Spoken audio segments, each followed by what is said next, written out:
भाई जो गुरु वचन पे डट गए, कट गए फंद 84 के। ये आकाशवाणी की थी काल ब्रह्म ने। इनका भ्रम था कि परमात्मा, इसी को परमात्मा मान रहे हो, दिखता नहीं बस। तो इस जाप से और इस तप से इनमें सिद्धियां आ गई, परमाणु बन गए, चमत्कार होने लग गए। तो इन्होंने इसी को अपना मोक्ष और भक्ति की अंतिम उपलब्धि मान ली। ओम नाम के जाप से ये ब्रह्मलोक में जाएंगे, वहां हजारों वर्षों तक अपना पन भोगेंगे, मौज मस्ती मारेंगे, सारी बकवाद करेंगे जो धरती पर ना होती। वह और क्या है, स्वर्ग में ये बकवाद ही है, नाचने गाने वाली मेरी वैश्यावृत्ति, उसी को सुख मानता है मन। तो इसे तो यहाँ डरे डोए, इसे वहां डोए जाके फिर पुण्य खत्म करके वह मौज मस्ती करके ये फिर पृथ्वी पर आते हैं। जैसे गीता अध्याय 8:16 में स्पष्ट किया है कि ब्रह्मलोक में गए हुए भी पुनरावृत्ति में है, वापस जन्म मृत्यु में आते हैं। तो ये तत्व ज्ञान है, सब ग्रंथों का सार निकल गया कि ओम नाम के जाप से ब्रह्मलोक प्राप्ति, ब्रह्मलोक में गए हुए पुनरावृत्ति जन्म मृत्यु में होता है उनका। तो मोक्ष खाक हुआ, ये क्या मुक्ति हुई। गरीबदास जी कहते हैं ये अरट का कुआ लोई व्यागड़ बंधा है सब कोई, कीड़ी कुंजर और अवतारा हर हट डोर बंधे कई बार।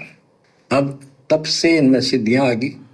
जैसे चुनक ऋषि में गरीबदास जी ने कहा इतनी गजब की सिद्धियां थी, वो चाहे वो तो पृथ्वी को नष्ट कर दे और दूसरे क्षण उसको एज इट इज बना दे, इतनी सिद्धियां थी। अब काल इनको भी देख कर राजी निकदे भगवान बन बैठे, तेरी वैल्यू ना रहे। मानदाता चक्रवर्ती राजा था जिसका अब ध्यान से सुनना ये कथा। ये कथाएं गुरुजी कोई हमें बहुत बड़ा कोई विद्वान बनाने के लिए नहीं सुना रहे कि तुम आगे ये कथाएं सुनाने लग जाओ, तुम्हारी वाह वाही हो जाए। ये कथा हमें भक्ति का मास्टर बनाने के लिए सुनाते हैं, हमारे मनोरंजन के लिए नहीं सुना रहे।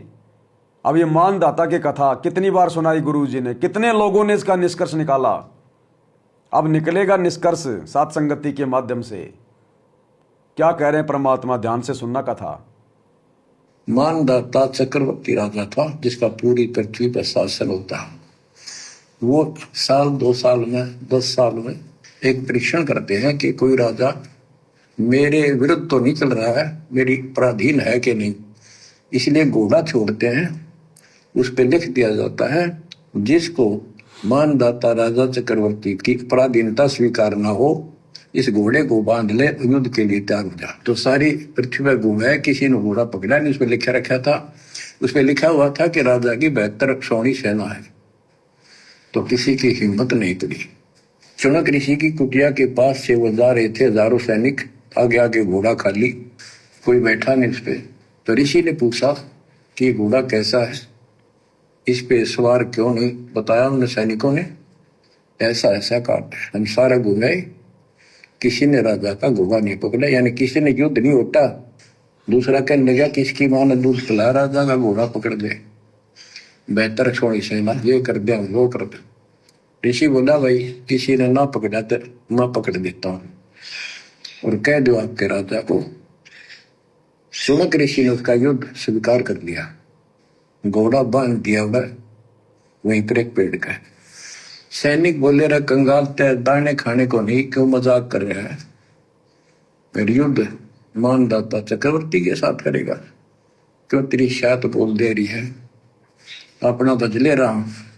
वो बोला भाई मेरे भाग में ऐसा ही है, वोट लिया मैंने युद्ध जाऊं। राजा ने 18 सौणी सेना, 1 सौणी सेना में 2 लाख के करीब बताते सैनिक होते हैं। ऐसी कोई काउंटिंग उनकी होती थी पुराने समय में, यानी 36 लाख आदमी भेज दिए एक ऋषि को मारने के लिए, ताकि वह बैठे जनता में किसी की और हिम्मत ना हो। और ऋषि कहते गरीबदास जी का जैसा जादू तपस्वी था, उसने 4 अपनी सिद्धि शक्ति से 4 परमाणु बना लिए। एक पुतली परमाणु छोड़ दिया, 18 सौणी का नष्ट कर दिया, कैटेगरी कतरिया नचा दिया। फिर दूसरी तीसरी ऐसे 72 सौणी सेना को खत्म कर दिया। राजा मुंदे मुंह पड़ गया, अपनी जान बचाई। अब गरीबदास जी ने इनकी कैसी तुलना की है, कैसी इनकी धोती सी धोई है ऋषियों की। ध्यान से सुनना, ये सब कुछ काल करवाता है केवल भक्ति नष्ट करवाने के लिए। चुनक ऋषि में ऐसी प्रेरणा किसने की? काल ने। क्योंकि भक्ति नष्ट करवाने के लिए, क्योंकि उसको चिंता बन जाती है जब कोई सत भक्ति शुरू कर देता है तो वो खुद की भक्ति भी सही प्रकार से नहीं होने देता। चुनक ऋषि तो ओम नाम का जाप करता था, काल की भक्ति कर रहा था। ये काल अपने भक्तों को भी नहीं छोड़ता, तो सोचिए परमात्मा के भक्तों को कैसे बख्शेगा।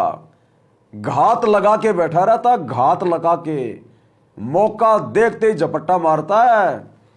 पग पग पे यो तक तक मारे काल कसाई बाणा। जो गुरु बचन पे डट गए, कट गए फंद 84 के, कट गए फंद 84 के, कट गए फंद 84 के।